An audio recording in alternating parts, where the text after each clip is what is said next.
मनु महाराज के बड़े पुत्र हुए उत्तानपाद महाराज। उत्तानपाद को राजा बनाया गया पृथ्वी का, और जब राजा बनाया गया तो इनके यहाँ दो रानियां थी, सुरुचि और सुनीति।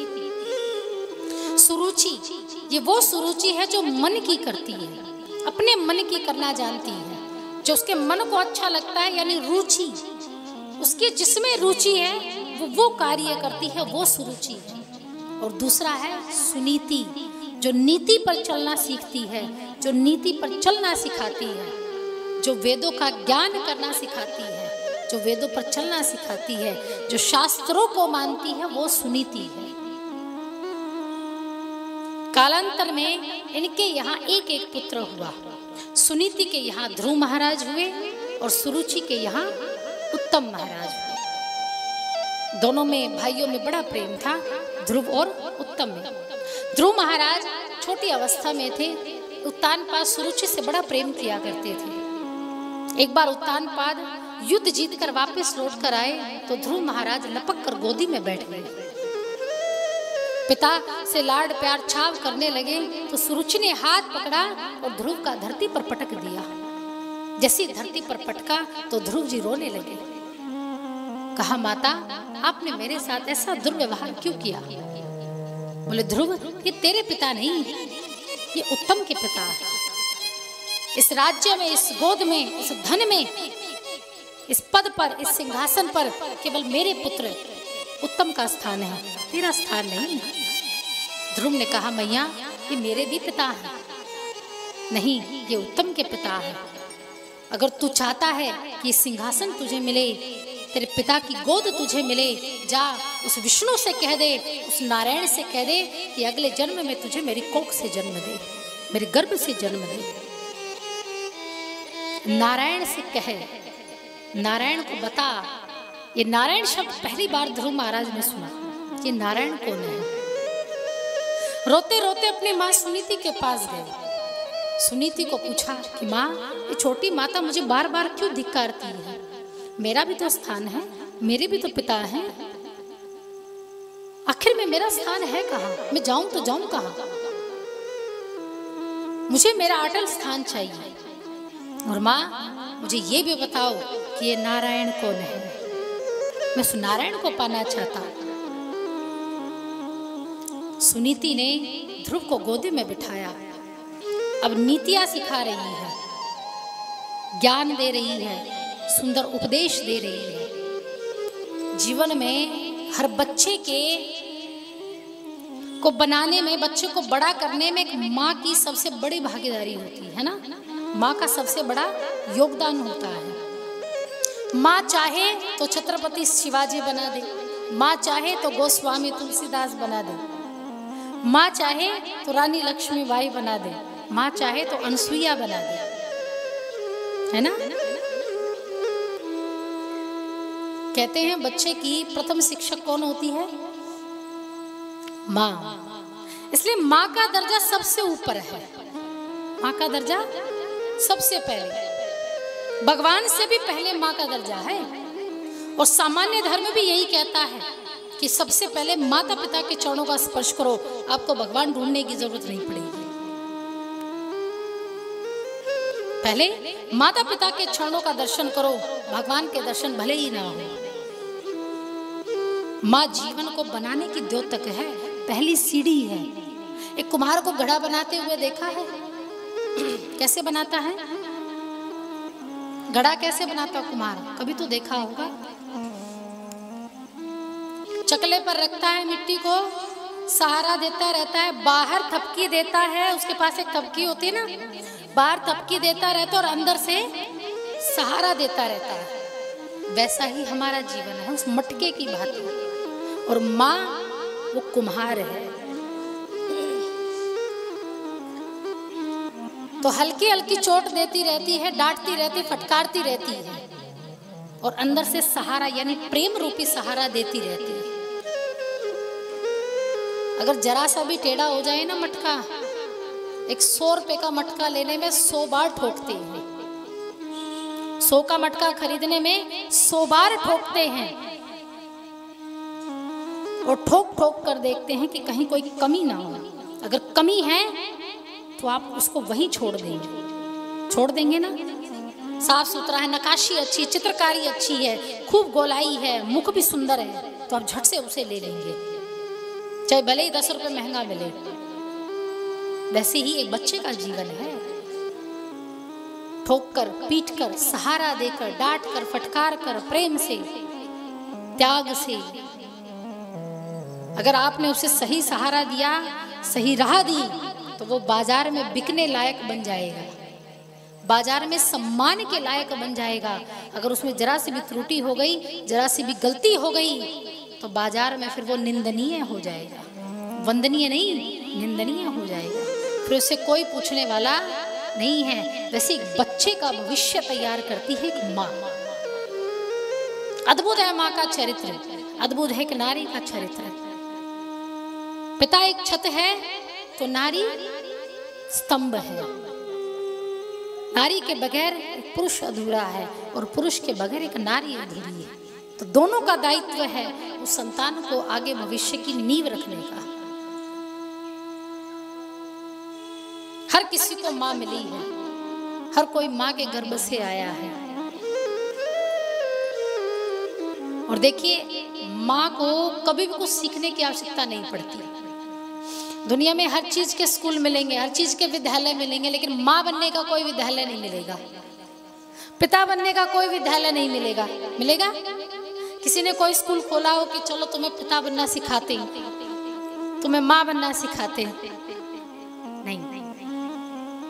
जब ब्याह कर आती है एक नारी, एक स्त्री घर में, तो वो अपने रिश्तेदार, अपने घर परिवार में पति, देवरानी, जेठानी, नंद, सास, ससुर सबका वहन करती है। लेकिन जैसे एक बच्चा, नया मेहमान आ जाए, फिर वो उसमें सबसे ज्यादा ध्यान फिर उस बच्चे पर रहता है। उसकी छोटी छोटी हरकतें, छोटी छोटी बातों पर ध्यान रहता है। एक नया जीवन उस महिला को मिल जाता है जैसे एक बच्चा उसके जीवन में आता है। स्वतः ही भगवान की लीला देखिए, स्वतः ही स्तनों में दूध की धारा बहने लगती है, आंचल में दूध की धारा बहने लगती है। अद्भुत है भगवान की ये शक्ति, ये चमत्कार।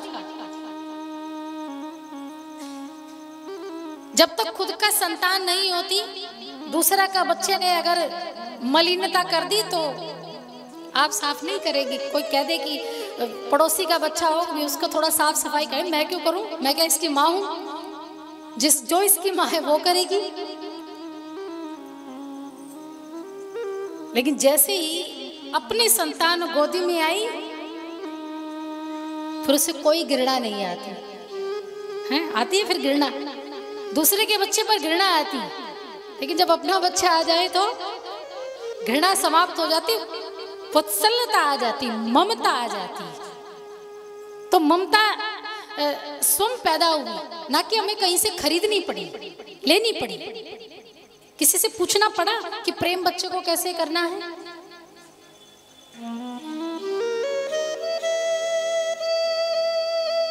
अद्भुत कृति है। और माँ में ही इतना सामर्थ्य है कि 9 महीने तक बच्चे को गर्भ में रखे, दर्द सहे, कष्ट सहे, फिर भी उफ तक ना कहे। तू कितनी अच्छी है। तो आइए माँ के प्रति धन्यवाद का भाव प्रकट करते हैं। अगर माँ ना होती है तो आज हम इस संसार में ना होते, मैं ना आपके समक्ष होती, ना आप मेरे समक्ष होते। क्या हम दुनिया को देख पाते? अगर माँ ना होती तो नहीं देख पाते। तो उनके प्रति धन्यवाद करते हैं। और सबकी माँ रही है, चाहे भले ही वो आज हमारे मध्य है या नहीं है, लेकिन माँ तो माँ है। आइए धन्यवाद करते हैं कि आपके कारण हम इस जीवन में आए, हमें संसार देखने को मिला, और भगवान के दर्शन भी इन आँखों से हम देख पा रहे हैं, नेत्रों से देख पा रहे हैं, तो उस माँ के कारण ही देख पा रहे हैं। तू कितनी अच्छी है,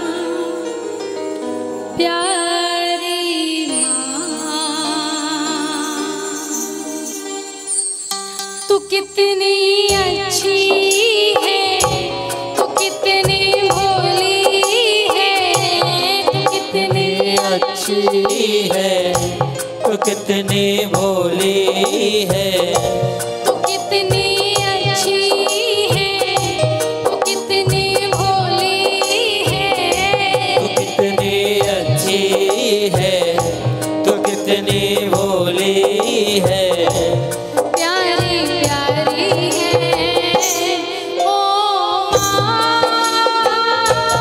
ओ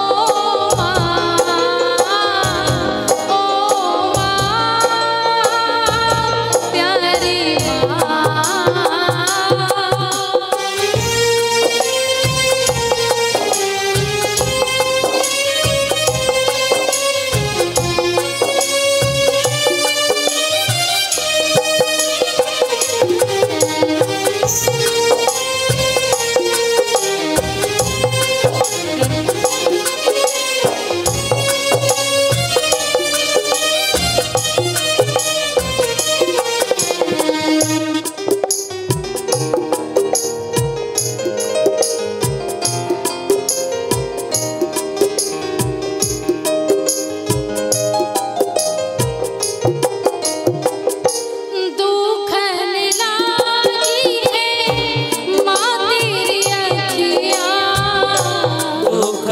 लागी है माँ तेरी अखियाँ, दुखन लागी है माँ तेरी अखियाँ, दुखन लागी है माँ तेरी अखियाँ, मेरे लिए जागी है माँ तू सारी सारी रतिया, मेरे लिए तू जागी है माँ सारी सारी रतिया, मेरी निंदिया में तू अपनी निंदिया मेरी निंदिया में अपनी निंदिया को तूने वारी है ओ माँ,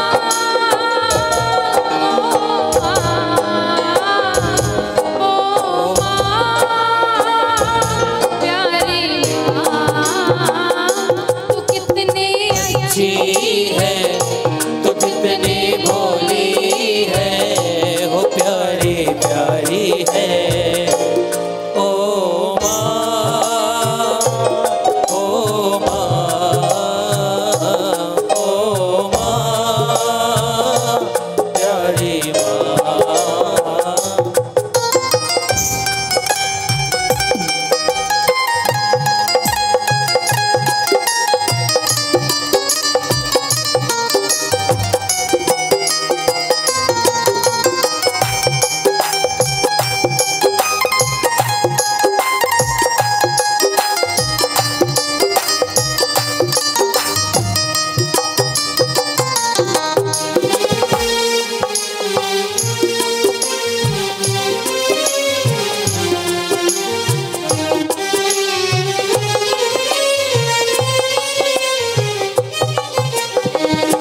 अपना नहीं है सुख दुख कोई, अपना नहीं है सुख दुख कोई, अपना नहीं है सुख दुख कोई, अपना नहीं है सुख दुख कोई, मैं मुस्काया तू मुस्काई, मैं रोया तू रोई, मैं मुस्काया तू मुस्काई, मैं रोया तू रोई, मेरे हंसने पे मेरे रोने पे, मेरे हंसने पे मेरे रोने पे तू बलिहारी है ओ माँ,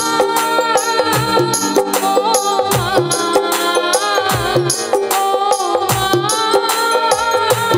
प्यारी माँ, तू कितनी अच्छी है, तू कितनी भोली है, हो प्यारी प्यारी है ओ माँ, ओ माँ।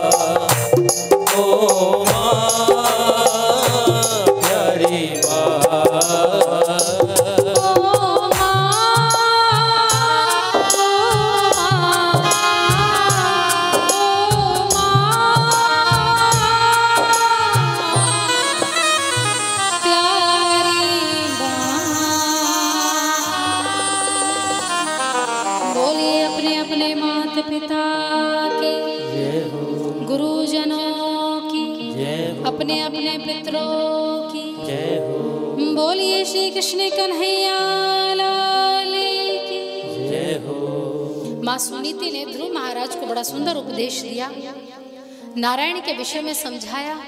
रात्रि को निद्रा नहीं आई और ध्रुव महाराज अर्धरात्रि को ही भगवान की खोज में जंगल की ओर निकल गए। जंगल में गए, भगवान नारायण ने नारद जी को भेजा कि नारद जरा पूछकर आओ, ये बच्चा, छोटा सा बच्चा भ्रमण क्यों कर रहा है, इसे क्या चाहिए। नारद जी आए और जैसे ही नारद जी आए, ध्रुव महाराज ने नारद जी को देखा, हाथ में वीणा बज रही थी। ध्रुव महाराज ने पूछा कि आप नारद है ना। नारद ने कहा हाँ मैं नारद हूँ। बोले आप तो नारायण को जानते हैं ना। बोले हाँ जानता हूँ। तो बोले मुझे भगवान से मिला दोगे। नारद ने कहा ऐसे नहीं मिल सकते, उसके लिए तुम्हें मरना होगा। बोले देखो मैं मरने से तो नहीं डरता, परंतु मैं जीते जी भगवान को प्राप्त करना चाहता हूँ, शरीर प्राप्त करना चाहता हूँ, मुझे उसका साधन बताइए।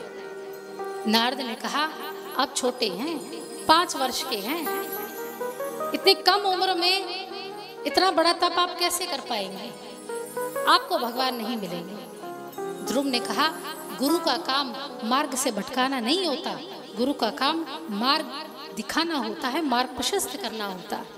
आप मुझे वो मार्ग बताइए जिससे मुझे भगवान का पद मिल जाए, वो अटल स्थान मिल जाए। नारद जी ने ध्रुव महाराज की प्रथम भक्ति देखी संत के प्रति, क्योंकि प्रथम भक्ति है संतन कर संगा।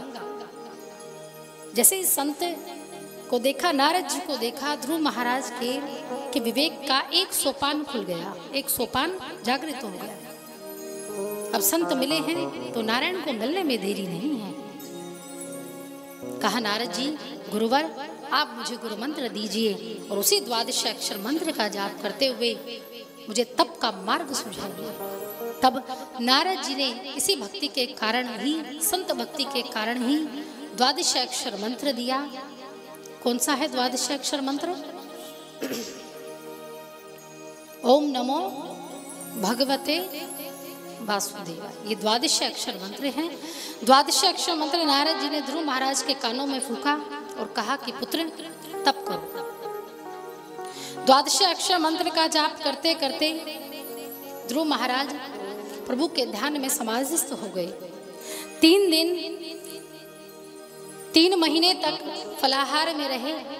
फलाहार रहते रहते नारद जी ने सोचा कि इसकी तपस्या को और कड़ा करना पड़ेगा, इसकी परीक्षण में इसे और कष्ट देना होगा, क्योंकि जब तक तपेगा नहीं, गलेगा नहीं, तब तक इसकी जो भक्ति है वो हष्ट पुष्ट नहीं होगी। और भक्ति का परीक्षण लेने के लिए ध्रुव महाराज 3 महीने तक फलाहार में एक पद पर खड़े होकर 12 अक्षर मंत्र का जाप करते हुए और अनेक ऋतुओं में ना प्रभावित होते हुए मंत्र जाप करते रहे, भगवान का ध्यान करते रहे। 3 महीने तक फलाहार रहे। नारद जी ने परीक्षा को कड़ा किया और कहा ध्रुव अब फलाहार को त्याग दो। बोले क्या करूं? बोले केवल जल पर आश्रित रहो। ध्रुव महाराज फिर अगले नियम और ध्यान से ही अगले 3 फिर महीने तक ही फिर जल पर आश्रित रहे। और नारद जी ने फिर तपस्या को और कड़ा कर दिया और कहा कि अब आपको जल भी त्यागना है। बोले जीवित कैसे रहूं? बोले केवल श्वास से जीवित रहूं। किसके माध्यम से? श्वास के माध्यम से। जैसे ध्रुव महाराज को कहा कि श्वास से जीवित रहना है, तो ध्रुव महाराज ने जितनी भी वायुमंडल की श्वास थी, ऑक्सीजन थी, उसका जो प्रवाह था वो 12 अक्षर मंत्र से खींच लिया। यानी पूरी वायु को क्या कर दिया? ध्रुव महाराज ने खींचकर अपने अंदर बंद कर लिया। और जैसे ही खींचकर बंद किया तो जितने अन्य जीव जंतु थे वो सब तड़प तड़प कर मरने लगे। अब उनको नहीं मिलेगी तो कैसे जीवित रहेंगे? ध्रुव महाराज ने जैसे ही श्वास बंद की और जीव जब तड़प तड़प कर मरने लगे, विचलित होने लगे, तब उसी समय नारद जी समझ गए ये पक्का चेला है, ये मानने वाला नहीं, ये तो भगवान से मिलके ही दम लेगा। अब सीधे नारद जी भगवान नारायण के पास गए, भगवान से कहा प्रभु आपका भक्त आपको पुकार रहा है, अब आपको नीचे आना पड़ेगा। भगवान नारायण ने कहा अभी इसकी एक परीक्षा और बाकी है। अभी इसकी एक परीक्षा और बाकी, ऐसे नहीं आएंगे। बोले प्रभु ये मर जाएगा। जीव जंतु तो मर ही रहे हैं, जब इसके अंदर की श्वास भी समाप्त हो जाएगी तो ये भी मर जाएगा और आप पर एक भक्त की हत्या का पाप लगेगा। क्या आपको ये शोभा देगा? आप स्वयं भगवान हैं और आप तो स्वयं भक्तों के वश में रहते हैं। भगवान रीझ गए, नारद की बात मानी और ध्रुव महाराज के कानों में पंचजन्य शंख के कपोल का स्पर्श करवाया। भगवान श्री हरि विष्णु के पास है पंचजन्य शंख। ये समुद्र मंथन के समय उनको मिला था। पंचजन्य शंख कपोलों से यानी गालों से स्पर्श जैसे ही करवाया, वेद वेदांत उपनिषद पुराणों का समस्त कंठस्थ हो गए ध्रुव महाराज को। सब कंठस्थ हुआ, ना विद्यालय जाना पड़ा ना स्कूल जाना पड़ा, बिठे बिठाए ज्ञान मिल गया। एक 5 वर्ष के शिशु को साक्षात भगवान नारायण कपोलों से स्पर्श करवाया। अभी ध्यानस्थ है ध्रुव महाराज। भगवान नारायण समक्ष आए और ध्रुव को कहा पुत्र उठो। जैसे ही कहा, ध्रुव ने मधुर वाणी सुनी और मधुर वाणी मधुर वचन सुनकर ध्रुव महाराज ने जैसे ही नेत्र खोले, साक्षात चतुर्भुज रूप नारायण के देखे। बोली लक्ष्मी नारायण भगवान की। लक्ष्मी नारायण भगवान को देखा, आंखों में अश्रु भर गए, चरणों में गिर गए। कहा प्रभु कितने दिनों से मैं आपकी राह देख रहा हूँ। भगवान ने कहा ध्रुव राज्य चाहते हो, सिंहासन चाहते हो? बोले मुझे कुछ नहीं चाहिए, मुझे वो पद चाहिए जिस पद से मुझे कोई ना हटा पाए।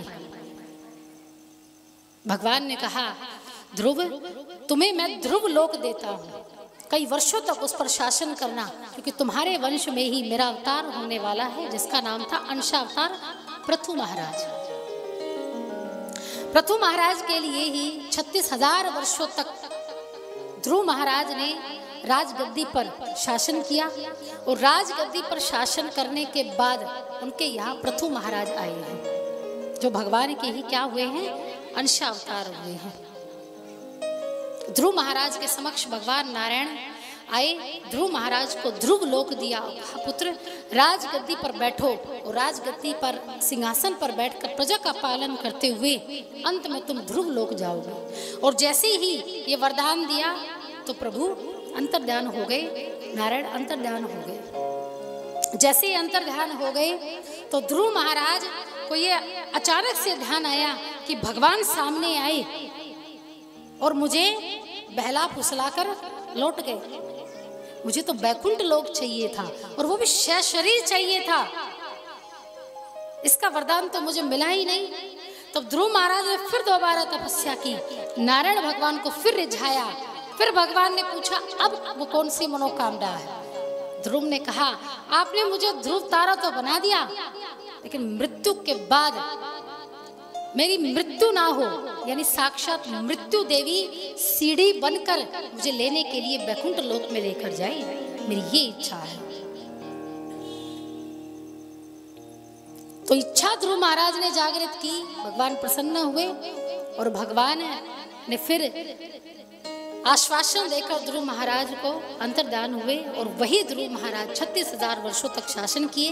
इला ब्रह्मी से विवाह हुआ, उत्कल और वत्सर 2 पुत्र हुए और अंत में इतने वर्षों तक शासन करने के पश्चात बद्रीनाथ में चले गए और वहीं पर ही मृत्यु देवी 4 बार उनको लेने के लिए आई। कितने बार? 4 बार आती, हाथ जोड़कर खड़ी हो जाती, अब चलिए, जरूर कहते हैं अभी कुछ वर्षों बाद आना। मृत्यु देवी चली जाती। यमराज किसी के लिए इंतजार करते हैं? करते किसी के लिए इंतजार? मृत्यु देवी किसी के लिए इंतजार करती?